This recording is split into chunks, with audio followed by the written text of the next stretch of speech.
Praise the Lord. 2022 ദൈവത്തിന്റെ മഹത്വം നമ്മളിൽ നിറയട്ടെ.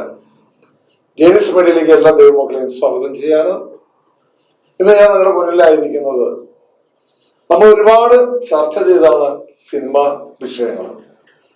ഇന്ന് സിനിമ എന്ന മാധ്യമം നമ്മുടെ സോഷ്യൽ മീഡിയകള് എല്ലാവരും ഒന്ന് കയറുന്നത് ക്രിസ്ത്യാനികളെ നെഞ്ചിതയ്ക്കാൻ. എനിക്ക് തന്നെ കൂടുതൽ വ്യൂവേഴ്സ് കിട്ടാനായിരിക്കും തോന്നുന്നു, അല്ലെ? ഇന്ന് സിനിമകള് പല വിധത്തില് നമ്മള് ഇതിനു മുന്നേ ഈശോ എന്നൊരു സിനിമയെ കുറിച്ച് ഒരുപാട് കാര്യം, നാദിഷ എന്ന വ്യക്തി അതിന് പിന്മാറാൻ ആ സമയത്താണ് കേശു ഈ വീടിന്റെ നാഥൻ എന്നൊരു സിനിമ ആ സമയത്ത് തന്നെ ഇറങ്ങിയ പോസ്റ്ററുണ്ടായിരുന്നു. യേശു ഈ വീടിന്റെ നാഥൻ. നമ്മൾ ഏറ്റവും കൂടുതൽ മുൻകാലങ്ങളിലും ഇപ്പോഴൊക്കെ പല കുടുംബങ്ങളിലും എഴുതുന്ന ഒരു വാക്കാണ് യേശു ഈ വീടിന്റെ നാഥൻ. അതിനെ തരംതിരിച്ച് യേശു എന്നുള്ള മാറ്റി ചു അല്ലെങ്കിൽ കേശു ഈ വീടിന്റെ നാഥൻ എന്ന് വെച്ചുകൊണ്ട് ഈ കാലഘട്ടത്തില് ആ സിനിമ നാദിഷ ഇതൊന്നും നോക്കാതെ അങ്ങ് റിലീസ് ചെയ്തു. കുറെ പബ്ലിസിറ്റി കിട്ടിയില്ലോ. പ്രതികരിച്ചപ്പോൾ അല്ലെങ്കിൽ വിമർശിച്ചപ്പോൾ കൂടുതൽ പബ്ലിസിറ്റി കിട്ടിയില്ലേ നാദിഷ? പടം റിലീസാക്കി. ഇനി കുറച്ച് ഈശോ നമുക്ക് ഇറക്കാം. കേശു ഈ വീടിന്റെ നാഥൻ ഇറക്കി ഇല്ലേ? ഒരുപാട് ആളുകൾക്ക് ആ സിനിമ ഇഷ്ടപ്പെട്ടു ഇല്ലേ? OTT റിലീസായിക്കൊണ്ട് ലോകത്തിന് വ്യത്യസ്ത ഭാഗങ്ങള് മലയാളികൾ സിനിമ കണ്ട് അത് നല്ല രീതിയിൽ ഓടി അല്ലെങ്കിൽ ഓടുന്നു. കാശൊക്കെ മുതലായിട്ടുണ്ടാവും, പക്ഷെ നല്ല പ്രതികരണമാണല്ലോ നാദിഷ അല്ലെങ്കിൽ നമുക്ക് കിട്ടിയത്. ഇപ്പോൾ ഈ സമയത്ത് നിങ്ങൾക്ക് അടുത്ത പോസ്റ്ററുകൾ പ്രത്യക്ഷപ്പെട്ടുകൊണ്ടിരിക്കുന്നുണ്ട്. കേശു ഇതാ വീടിന് നാഥൻ, വീട്ടിൽ നിന്നും ഇതാ ജയിലിലേക്ക് കേശു പോവാതിരിക്കോ, ഇതൊന്നും നമ്മുടെ വിഷയം കിടക്കുന്നത്. മറിച്ച് എത്രമാത്രം ഈ സഭയെ, കത്തോലിക്ക സഭയെ അല്ലെങ്കിൽ ക്രൈസ്തവ സഭയെ അവഹേളിക്കാൻ പറ്റാൻ അവസരം നോക്കുമ്പോൾ അത് മാക്സിമം നമ്മൾ പ്രയോജനപ്പെടുത്തിക്കൊണ്ടിരിക്കുക. അത് ഏത് മതസ്ഥരാണെങ്കിലും, അതിൽ കത്തോലിക്കരും വരുന്നത് ഹിന്ദുസും മുസ്ലിംസും എല്ലാവരും ഒരുപോലെ കൈവയ്ക്കുന്നത് ക്രിസ്തു മതത്തിലേക്കാണ്. അതുകൊണ്ടല്ലേ നമ്മള് മദർ തെരേസയെ കുറിച്ച് ഈ കാലഘട്ടത്തില് ഒരുപാട് ചർച്ചകളുണ്ടായി. ഒരു പ്രമുഖ ഒരു സ്വകാര്യ സോഷ്യൽ മീഡിയ താരം മദർ തെരേസയെ കുറിച്ച്, മദർ തെരേസ ചെയ്യാത്ത ലോകത്തിൽ വെച്ച് ഏറ്റവും വലിയ പാപിയാണെന്ന് പറഞ്ഞുകൊണ്ട് കുറച്ച് ദിവസങ്ങളായി അതൊക്കെ അതിൽ കടന്നു വരുന്നു. അതിൽ കമന്റ് ബോക്സില് വളരെ വൃത്തിഹീനമായി ഒരുപാട് വ്യക്തികൾ മദർ തെരേസയെ കുറിച്ചിട്ട് എഴുതി. പൊന്നുമക്കളെ, നിങ്ങൾ മാക്സിമം നിങ്ങൾക്ക് പറ്റാൻ ചെയ്യും. കാരണം ഈ ഇന്ത്യയുടെ പിതാവായ മഹാത്മാഗാന്ധിജിയെ കൊന്ന ഗോഡ്സെ അത് ദൈവമായി ചിത്രീകരിച്ച് മുന്നേറുന്ന വലിയൊരു സമൂഹം നമ്മളിൽ ഉണ്ടല്ലോ, രാഷ്ട്രപിതാവിനെ തന്നെ.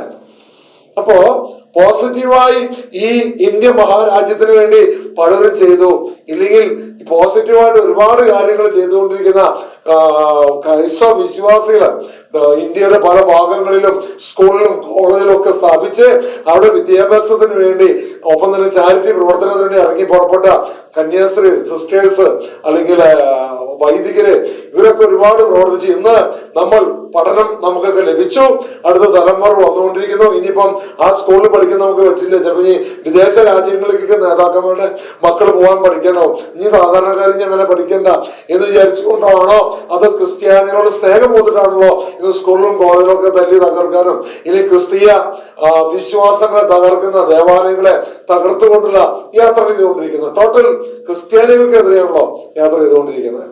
ഇപ്പൊ സിനിമാ ലോകം മാറി വ്യത്യസ്ത രൂപത്തിൽ. ഇതപ്പോ വേറൊരു സാധനം വരുന്നുണ്ട്.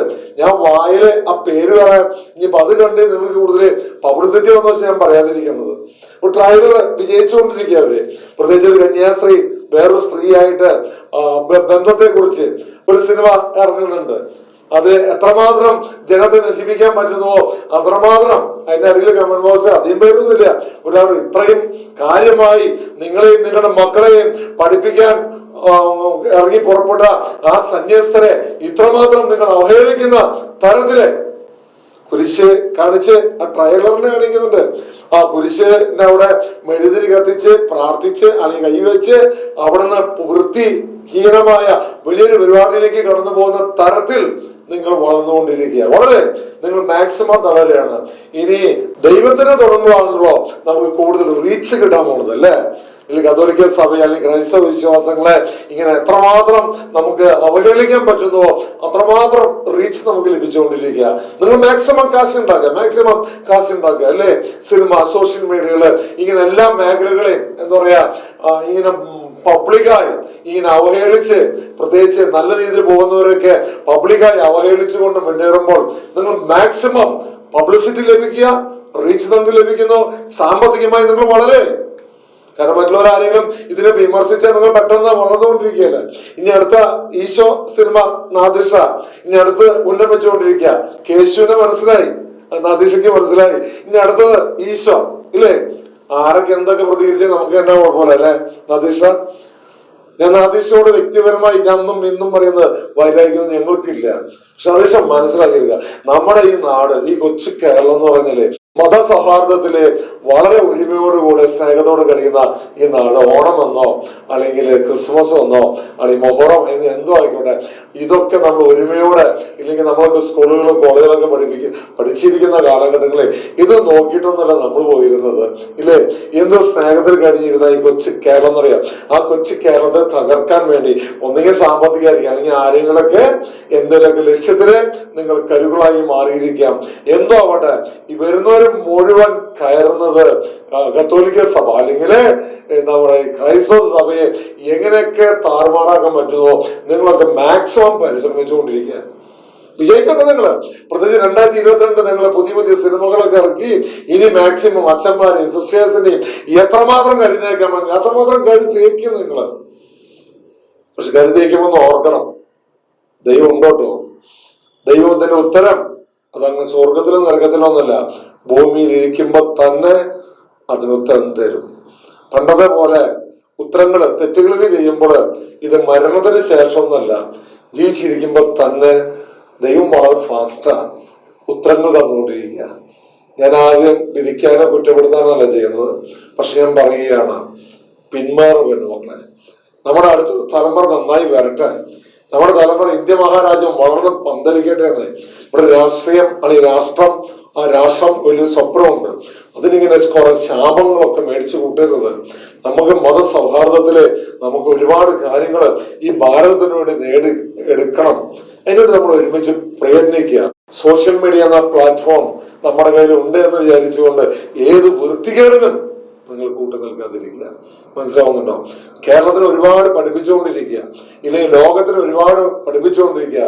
കൊറോണയുടെ വ്യത്യസ്ത ഭേദങ്ങള് നമ്മുടെ നാടിനെ അത് എങ്ങനെയാണ് മനുഷ്യ ജീവനോട് രക്ഷിക്കുക എന്ന് രാഷ്ട്രങ്ങൾ ചിന്തിച്ചിരിക്കുന്ന സമയത്ത് ഒമിക്രോണും അല്ലെങ്കിൽ പല വിധത്തിലും ഇനി മനുഷ്യ ജീവനുകൾ എങ്ങനെ രക്ഷപ്രാപിക്കണമെന്ന്, അത് ഏതൊക്കെ ആ വൈറസുകൾക്കെതിരെ എങ്ങനെയൊക്കെ പ്രതിരോധം ചെയ്യാൻ പറ്റും, അല്ലെങ്കിൽ ഏതൊക്കെ നടപടി സ്വീകരിക്കാമെന്ന് ഇങ്ങനെ ലോകം മുഴുവൻ ഉറ്റുനോക്കിക്കൊണ്ടിരിക്കുന്ന സമയത്ത് ഇങ്ങനെ ചുമ്മാ ഇത്തിക്കണ്ണിലായി കയറി താൽക്കാലിക നേട്ടത്തിന് പിന്നാലെ നിങ്ങൾ പോകരുത്. 2022 നല്ലൊരു വർഷമായി മാറട്ടെ. ആമേൻ.